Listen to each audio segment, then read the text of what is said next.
ৰাইজ আপোনালোকে ৰন্ধা বঢ়া কৰিলে নাই? মই পিছে বনাম আজি সৰিয়হৰ লগত পটল আৰু কৰচ মাছ।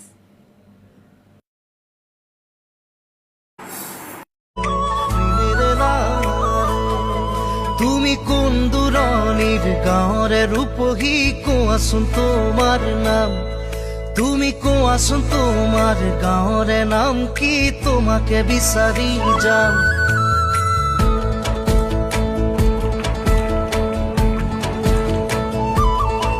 তুমি কোন দূৰণিৰ গাঁৱৰে ৰূপহী কোৱাচোন তোমাৰ নাম, তুমি কোৱাচোন তোমাৰ গাঁৱৰে নাম কি, তোমাকে বিচাৰি যাম।